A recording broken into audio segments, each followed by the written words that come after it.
இந்திய மக்களை பொறுத்தளவில் அவங்களுக்கு மகிழ்ச்சியாக வாழ தெரியும். இப்போ வந்து ஒரு தடவை வந்து ஒரு பொருளாதார வீழ்ச்சி வந்தது. அப்போது உலக நாடுகள்லாம் கூட அமெரிக்காக்காரங்களாம் கூட தெருவுக்கு வந்துட்டாங்க. இப்போ எல்லோரும் டென்ட்டுக்கு வீட்டை விட்டு வெளியே அந்த மாதிரி ஒரு நிலைமை வந்துச்சு. அப்போ இந்தியாக்காரங்க ரொம்ப ஸ்ட்ராங்காக இருந்தாங்க. காரணம் வந்து சேமிப்பு.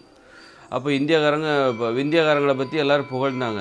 ஆனால் இந்தியாக்காரங்களுக்கு வந்து என்னென்னா அவங்களுக்கு சேமித்து வைக்கிறாங்க. மற்றபடி அவனுக்கு வந்து தினசரி வாழ்க்கையை மகிழ்ச்சியாக வாழ தெரியாது.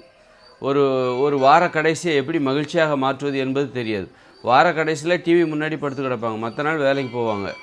இதுதான் அவங்களுடைய மகிழ்ச்சியாக வாழ்வதற்கான திட்டமிடல், ஒரு கனவுகள், அவ்வளோதான். ஆனால் ஒரு நல்ல முன்னேறிய ஒரு மகிழ்ச்சியாக வாழ வேண்டும் என்று நினைக்கிற ஒரு அறிவுடையவர்கள் என்ன பண்ணுவாங்க, வார கடைசியில் ஏதாவது ஒரு டூர் போகலாம், சின்னதாக டூர் போகலாம், அடிக்கடி டூர் போகலாம், இந்த மாதிரி திட்டமிடுவாங்க. இந்த வார கடைசி நம்ம எப்படி என்ஜாய் பண்ணுறது, எங்கே போகலாம், பார்ட்டி, ஏதோ ஒரு கொண்டாட்டம், ஏதோ ஒரு இப்போ நடனம் ஆடுகிற வழக்கமே இங்கே பார்த்திங்கன்னா இந்தியாவில் ரொம்ப குறைவு. ஆனால் 140 கோடி பேர் இருக்காங்க.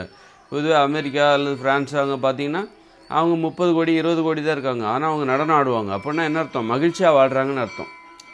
இந்த மாதிரி கலைகள் வந்து நடனம் ஆடுவது, யாரிடம் வந்து நடனம் ஆடுகிற வழக்கம் இருக்கிறது, கதை புத்தகம் படிக்கிற வழக்கம் இருக்குது, அல்லது கவிதை எழுதுகிற வழக்கம், பாட்டு பாடுற வழக்கம், ஓவியம் வரை, அவங்க மகிழ்ச்சியாக இருக்காங்கன்னு அர்த்தம். மகிழ்ச்சியாக இருப்பதற்கு, நமது மகிழ்ச்சியை வெளிப்படுத்துவதற்கு நமக்கு பயன்படுகிற ஒரு கருவி தான் கலைகள். அப்போ அந்த கலைகளோடு நமக்கு தொடர்பு இருக்கா, இந்தியர்களுக்கு தொடர்பு இருக்கா, ஓவியம் வரைகிறார்களா, கவிதை எழுதுகிறார்களா பெரும்பான்மையான மக்கள், நடனம் ஆடுகிறார்களா பெரும்பான்மையான மக்கள். இங்கே நடனம் ஆடினாலே கூச்சமாக இருக்குது. அப்போ பாட்டு பாடுகிறார்களா, இல்லை, எல்லாத்தையும் விட்டாங்க. கடந்த காலத்தில் பாடினாங்க, பாட்டு, தாலாட்டு பாட்டு, ஒப்பாரி அப்படின்னு பாட்டெல்லாம் மக்களிடம் இருந்தது. ஆனால் இப்போ மக்களுக்கு கூச்சம் வந்துருச்சு. அப்போ மக்கள் கடந்த காலங்களில் மகிழ்ச்சியாக வாழ்ந்தார்கள், இன்றைக்கி கடந்த காலங்களில் விளையாண்டாங்க, இன்றைக்கி விளையாடுறது கிடையாது. ஆனால் ஒரு முன்னேறிய நாட்டினர் பாருங்கள், அவங்க விளையாடுவாங்க, ஆடுவாங்க, பாடுவாங்க. இந்த மாதிரி கலைகளோடு அவர்கள் ஒரு தொடர்பு இருந்தது. நமக்கு மகிழ்ச்சியாக வாழ தெரியவில்லை. ஆனால் வந்து வெளிநாட்டினருக்கு மகிழ்ச்சியாக வாழ தெரியுது. நாம் வந்து எதிர்காலத்தை பற்றின பயத்தில், எதிர்காலத்தில் என் பிள்ளை கல்யாணம் பண்ணணும், மருத்துவம் பார்க்கணும், குடும்பத்துக்கு தேவையான மருத்துவத்தை பார்க்கணும், வீட்டை கட்டணும், படிப்புக்கு செலவு அப்படின்னு சொல்லிட்டு நம்ம பணத்தை சேர்த்து வைக்கிறோம். அதனால தான் நம்ம வந்து நம்மளால் மகிழ்ச்சியாக வாழ நம்மளால் முடியலை, தெரியலை அப்படின்னு கூட போகலாம். இன்னொன்று, மகிழ்ச்சியாக வாழ்வதற்கு தெரியாமல் போகிறதுக்கு என்ன காரணம்னா, சுய சிந்தனை இல்லைங்கிறது வந்து ஒரு காரணம். நம்ம வந்து அந்நிய மொழியில் வந்து யோசிக்கிறோம், அந்நிய மொழியில் வேலை செய்கிறோம், அந்நிய மொழியில் படிக்கிறோம், ஆங்கில மொழியில் நம்ம படிக்கிறோம், சிந்திக்க வேண்டும் என்று ஆசைப்படுகிறோம், ஆங்கில மொழியை கற்றுக்கொள்ள வேண்டும், தமிழ் மொழியை வெறுக்கிறோம். இந்த மாதிரியான நடைமுறை காரணமாக நமக்கு சுய சிந்தனை இல்லாமல் போச்சு. சுய சிந்தனை இல்லாமல் போய் எப்படி மகிழ்ச்சியாக வாழணுங்கிறது தெரியாமல் எதை பார்த்தாலும் பிறரை பார்த்தே கற்றுக்கிறது. அவன் தண்ணி அடிக்கிறானா இவனும் தண்ணி அடிக்கிறான், வெளிநாட்டுக்காரன் தண்ணி அடிக்கிறானா இவனும் தண்ணி அடிக்கிறான், வெளிநாட்டுக்காரனை போல் ஆடை அணிந்து கொள்கிறான். இந்த மாதிரி காப்பி அடிக்கிற கலாச்சாரம். சுய சிந்தனை இல்லாத போது என்ன ஆகும், சுயமாக சிந்திக்கிற திறன் இல்லாத போது காப்பி அடிக்கிற கலாச்சாரம் வந்துடுது. அந்த வகையில் அவனுக்கு வந்து காப்பி அடிக்கும்போது நீ மகிழ்ச்சியாக வாழ்வதையும் அவனால் சில விஷயங்கள் காப்பி அடிக்க முடியல. எப்படி மகிழ்ச்சியாக வாழ்றது, ஆனாலும் பயமாக இருக்குது. அதனால் மகிழ்ச்சியான வாழ்க்கை என்பது சுய சிந்தனை அடிப்படையாக கொண்டு, அதை காப்பி அடித்து நீ பண்ண முடியாது.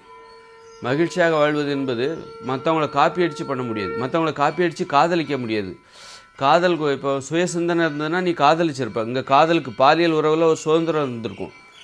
ஆண் பெண் காதலிப்பதற்கு நீ தடையாக இருந்திருக்க மாட்ட, சுய சிந்தனை இருந்ததுன்னா.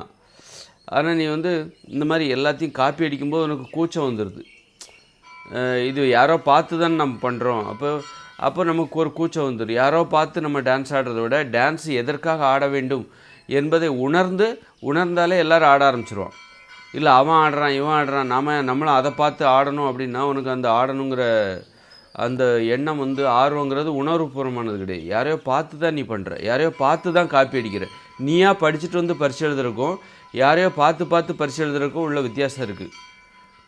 அப்போ அது அசிங்கமானது. அதுபோல் தான் வந்து இந்த மாதிரி மகிழ்ச்சியாக வாழ்வதற்கு இந்த மக்களுக்கு தெரியாமல் போனது காரணம், அந்நிய மொழியில் படிக்கிறது ஒரு காரணமாக இருக்குது, அந்நிய மொழி மோகம் ஒரு காரணமாக இருக்குது, தாய்நாட்டு பற்று இல்லை, சுய சிந்தனை என்பது இல்லாமல் போய் எதை பார்த்தாலும் மற்றவங்கள காப்பி அடித்தே பண்ணுறதுனால அது நமக்கானது இல்லை.